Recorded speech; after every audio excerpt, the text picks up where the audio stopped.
আমাদের হিসাবে বাংলাদেশে ক্যাশলেস হলে 1.5 থেকে 2 লক্ষ কোটি টাকার নতুন রাজস্ব আয় বৃদ্ধি পাবে। ক্যাশলেস সোসাইটি হলে বাংলাদেশের করাপশন অনেক কমে যাবে। আমাদেরকে সবাইকে সম্মিলিতভাবে প্রচেষ্টা নিতে হবে।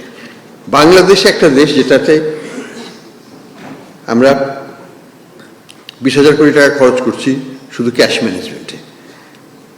তার মধ্যে আপনারা দেখুন ইসলামী ব্যাংকে কত হাজার কোটি টাকা খরচ হয় ক্যাশ ম্যানেজমেন্টে। প্রত্যেকটা ব্রাঞ্চ অফিস তাদের মেইন ফাংশনটা কি? Cash management.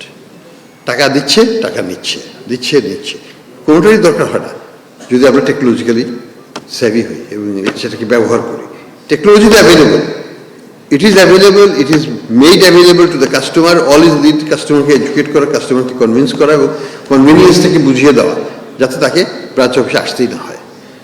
তো এই জায়গাটা আমাদেরকে কাজ করতে হবে, সব ব্যাংকে কাজ করতে হবে।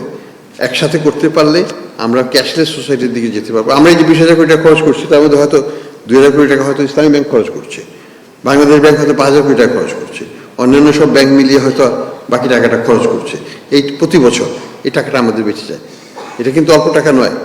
এই 2,000 কোটি টাকা আমাদের প্রফিটে যেতে পারে, আপনাদের বোনাসে যেতে পারে, অন্য জায়গায় যেতে পারে, আসল কাজে যেতে পারে, বিনিয়োগে যেতে পারে। কাজেই এইখানে আমাদেরকে ফোকাসটা করতে হবে। 2 নম্বর যেটা হচ্ছে যে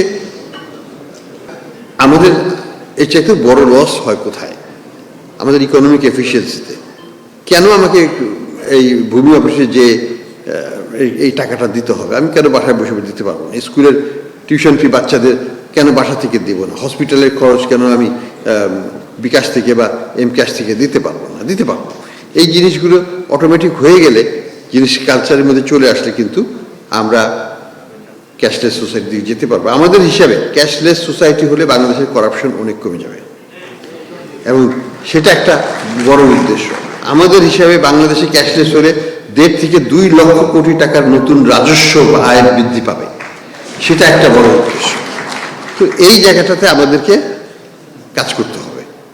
এইখানে কাজ করলে পরে আমরা দুর্নীতির উপরও একটা অভিজ্ঞতা আনতে পারবো, আমরা অর্থনীতিকে সচ্ছল একটা চিত্র দেখতে পারবো এবং সবকিছুই একটা স্বচ্ছভাবে পরিচালিত হবে।